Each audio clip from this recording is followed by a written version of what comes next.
I want to start this video off today by introducing a podcast that I found out through a good friend of mine, and it's called the Mind Wrench Podcast. And this is a really motivating, and it's all about self-development. So I'm going to leave a link, and this here is his logo. Check him out on Instagram. His name is Rick Sellover, and he's really giving a good message out to the auto body and collision repair industry. So I wanted you guys to see it, and he's got a podcast that's on every Monday morning to give a little bit of encouragement to us in the business. So check him out.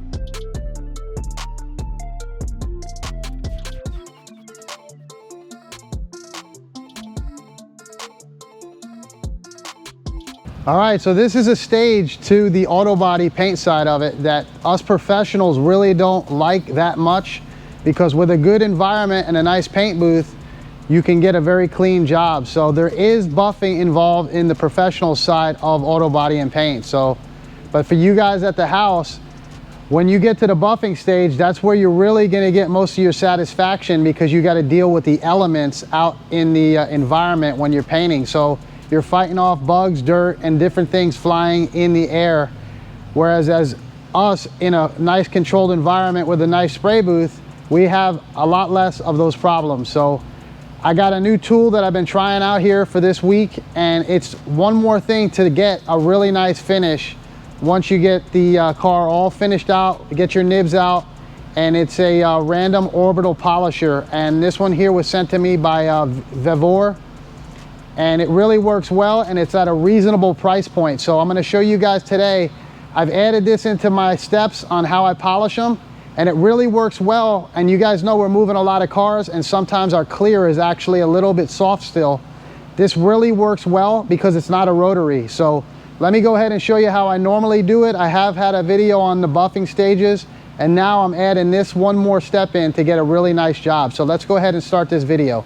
All right, so this is the vehicle here, and it's a Ford Edge, and we did the side of this one here. And usually I already have my buffing done before the actual car is assembled, but this clear was a little too soft to buff, but it was definitely dry enough to build the car.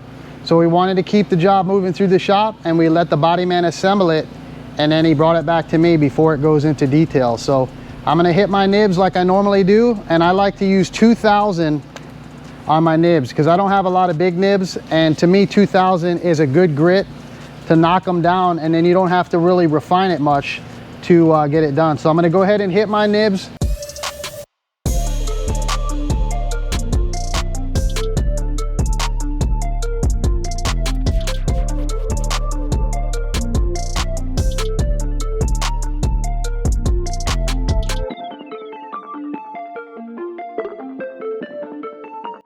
All right, so I went ahead and hit him with the 2000 wet, and this fender had a couple nibs in it. The door was clean. There was a couple in the rear door, and then a couple in the quarter. So the texture on this is perfect for the Ford OEM finish, and we're just taking the nibs out. So I'm gonna go ahead and tape up the plastic just in case, because you guys know that you can mar this up, and then it's very hard to get the marks out of these rubbers. So tape up your rubbers, especially when you're near something here like this that's a textured part. So we'll go ahead and we'll mask it up, and then I'm going to start out with my normal compound that I do, and then we'll work our way up to that polisher, and you guys will see how nice it blends it all in really nice. So let's go ahead now and hit it with our compound. All right, so we got it taped up, and now I'm going to show you the first step I'm using is step 1 from 3M, and I'm just using a yellow pad on the Milwaukee. So I'm going to go ahead and hit it with the compound, and then we'll go ahead and step it down.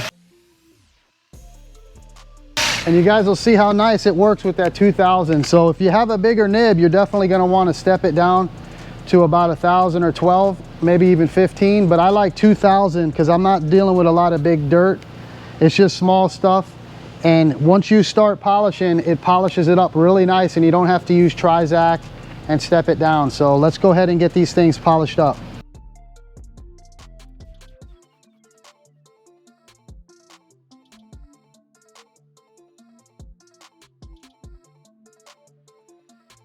Now we'll wipe off our compound residue, because I like to get all the compound off the panel before I get into the polishing, because I don't want to have any more of that coarse grit, because you're trying to refine the scratch down. If you have anything left on the panel, you're going to be kind of defeating the purpose of going to a polish. So make sure you get everything off the panel before you step into your polish and get it refined. So the reason I like the 2002 is when it hits the nib down, it really doesn't make it flat, so it leaves texture in the actual panel so that it looks OE. So if you start out with a real coarse grit, you're going to flatten down on a panel where the nib is, and now you're going to have a flat spot. So you're going to see everywhere you sanded, and the only way to eliminate that is to try to blend out, and that makes you have to sand so much more of the car than necessary to hide where you sanded it. So the 2000 grit is my favorite grit to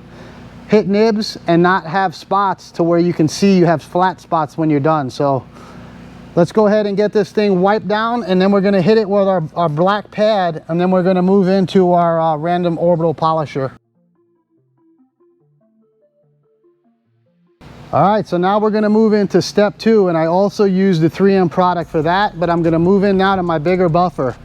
And that to me is better because now it'll cover over more of the area than that smaller one does with a finer polish, and it'll eliminate a lot more of the swirl marks than you're going to have. So I don't like going to a big buffer unless it's necessary, but I always use it when I'm doing the polishing, unless I have to get around a small area. And I'll show you here, like around the handle, that small polisher really works well. So let's hit it with step 2.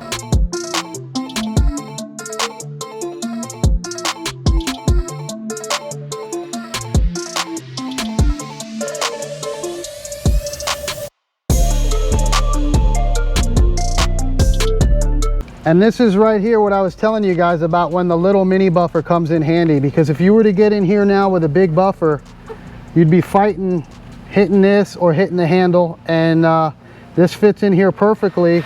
And I love using the mini buffer in the smaller areas. So we'll go ahead and polish this spot up here, and then we'll be stepping it down one more time.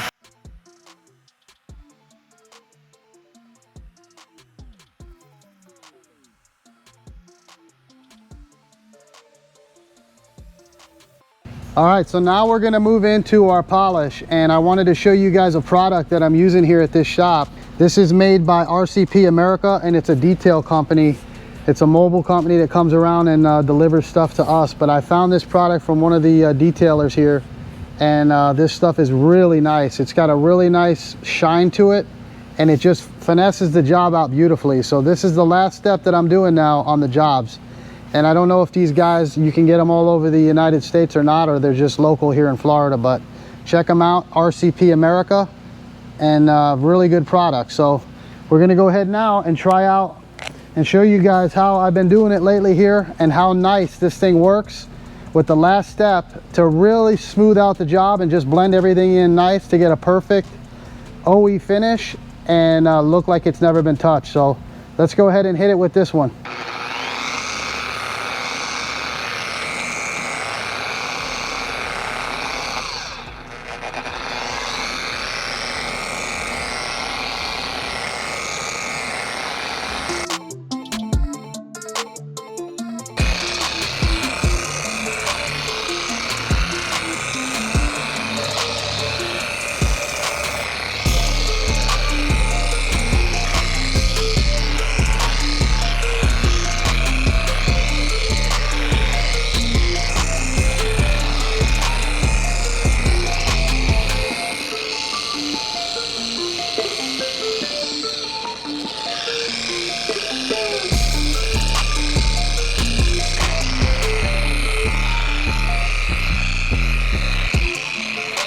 All right, so now when you're done and you got it all smoothed out, polished, and everything is fine, make sure you get yourself a new microfiber towel. Don't use the one that you wiped off the compound and the step 2 on. So the nice thing about this little kit is that it actually comes with different pads. So you've got different polishing pads with this kit, and it also comes with a bag of microfibers. So we're gonna grab one of these out and wipe it down, and then I'll show you the whole finished product. So I'm gonna leave a link in the description below on this polisher, and for the money, you can't beat it. So it's only $89, and it's worked really well for me, and it works really well just waxing cars at the house if you're not doing painting. So great product.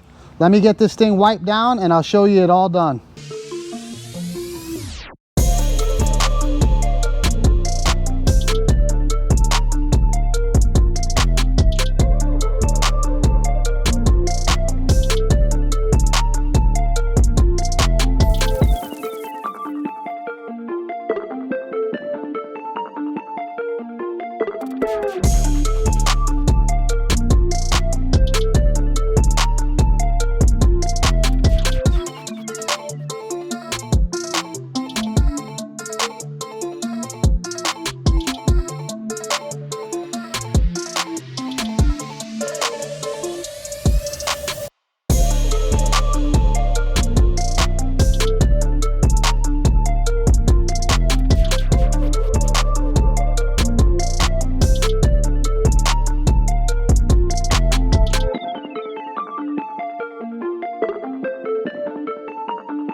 All right, so you guys see it out here in the sun and there's no swirl marks at all. So that combination that I've been using lately here with that polish and then that random orbital polisher at the end is really stepping up my game with the buffing. So once it's done, it's done.